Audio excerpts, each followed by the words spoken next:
केंद्र सरकार ने यूपीएस यानी यूनिफाइड पेंशन स्कीम का ऐलान कर दिया है। इस वक्त हमारे साथ प्रोफेसर आदित्य नारायण मिश्रा जी हैं, नेशनल जॉइंट सेक्रेटरी आम आदमी पार्टी से। सर, आपकी पहली प्रतिक्रिया इस स्कीम पे?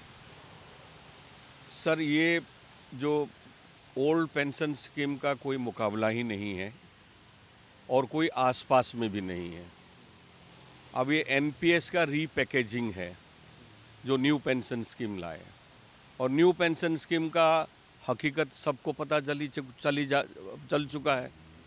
सारा देश में सभी एम्प्लॉयज़ ओल्ड पेंशन स्कीम चाहते हैं, एनपीएस को विरोध कर रहे थे, इसलिए ये यूपीएस लेकर के आए हैं। यूपीएस ये एक रीपैकेजिंग है और बहुत ही ज़्यादा घटिया स्कीम है। मैं इसलिए आपको बता रहा हूँ क्योंकि इसमें ये कह रहे हैं कि हम जो एनपीएस में जो प्राइवेट इन्वेस्टमेंट का जो रिस्क फैक्टर था हम वो हटा रहे हैं, लेकिन क्या कॉस्ट पर हटा रहे हैं। इसमें मान लीजिए, हाइपोथेटिकली मैं आपको बता रहा हूँ, कोई 20 साल काम करेगा, 60 लाख रुपया उसका 10% सैलरी का जाकर के जमा होकर के बनेगा। अब जब वो रिटायर करेगा वो व्यक्ति, उसको मात्र 60 लाख में 10% ही मिलेगा, मतलब 6 लाख रुपया उसको एट हैंड मिलेगा, और जो 90% है वो नहीं मिलेगा। वो 90% गया किधर, किसके पास गया, ये उसको किसी को नहीं पता। और मात्र 6 लाख रुपया, वो 60 लाख में 6 लाख रुपया मिलेगा। ये कौन सा रिस्क फैक्टर को हटा रहे हैं आप? इतनी भारी कॉस्ट दे करके वो रिस्क फैक्टर हट रहा है। दूसरी बात, आप ये देखिए कि जब जो नया 10 साल काम करके अगर कोई जिसका निधन हो जाता है या सर्विस से रिटायर कर जाता है, उसको तो मात्र 10,000 रुपया या ऐसे कुछ देंगे। वो 10,000 रुपया में उसका क्या परिवार चलेगा, क्या होगा, मुझे आप बता दीजिए। जो रियल जो पेंशन का जो हकदार है, तभी तो ज़्यादा ज़रूरत होता है उसका परिवार को, उस व्यक्ति की जाने के बाद या ऐसे निधन के बाद उसको ज़्यादा ज़रूरत होता है।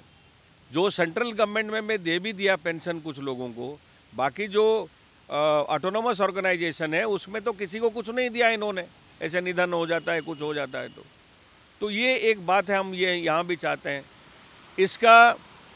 इसके ऊपर कोई क्लैरिटी नहीं है। जैसे ओल्ड पेंशन स्कीम में जब जब आपका पे कमीशन आता है उसका रिवीजन होता है, इसमें उसका कोई जिक्र नहीं है। इसका मतलब इसका कोई लिंकेजेस आपका पे कमीशन के साथ नहीं है। जो पैसा है वो स्टैटिक है, जो हाई कॉस्ट राइज करेगा जो होगा उसके लिए आप भुगते।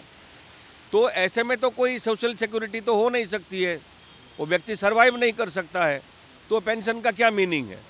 दूसरा, जो व्यक्ति मान लीजिए 20 साल 25 साल नौकरी करेगा, अब नौकरी करने के बाद जो ओल्ड पेंशन स्कीम में था कि 12 महीने का जो टोटल सैलरी का 50% उसका पेंशनरी अमाउंट फिक्स होता था।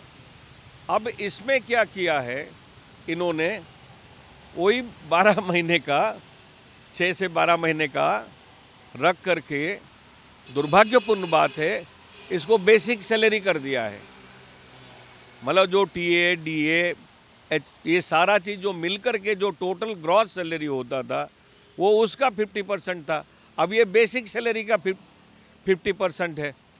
तो ज़मीन आसमान का फ़र्क आ गया कि नहीं आ गया, मुझे बता दीजिए। पहले आपने 90% कहाँ ले लिया, किसको पता नहीं है। सर, इसमें सरकार ने एक बात कही है कि एनपीएस को लेकर के लोगों में बहुत ज़्यादा रोष था, बार बार रिवीजन की बात हो रही थी। तो जब बहुत सारी बैठकें हुई उसके बाद ये डिसाइड हुआ कि एनपीएस के बाद यूपीएस लाया जाएगा, जिसमें एक फिक्स अमाउंट तय किया जाए कि कुछ ना कुछ मिलता रहे। तो लोगों को इससे बेहतर होगा, आपको नहीं लगता है? देखिए, होगा कैसे, मुझे आप बताइए। जो टोटल अमाउंट में आपको बेसिक चीज़ें आपको बता दिया। आप कह रहे हैं कि उसमें लोग त्रस्त थे, आपने भूत भगा करके प्रेत को ले आए, तो इतना ही तो हुआ। ये कुछ नहीं है, ये एक छल है, दिखावा है। बात वही के वही है। आपका 90% पैसा कहाँ गया, किसको नहीं पता। आपका जो टोटल सैलरी बन रहा था उसका बारे में बात करिए, आप उसको लिंक करिए, आपका जो पे कमीशन रिवीजन के साथ लिंक करिए। जब तक ये सारा चीज़ नहीं होता है, ओल्ड पेंशन स्कीम, इसमें तो आदमी ना जी पाएगा ना मर पाएगा। इसमें तो मतलब आपके हिसाब से एनपीएस भी ठीक नहीं था, यूपीएस भी ठीक नहीं है? दोनों ही एक दूसरे का रीपैकेजिंग है और इसमें कोई रिलीफ नहीं है, कोई रिलीफ नहीं है। क्या चाहते हैं सर फिर आप?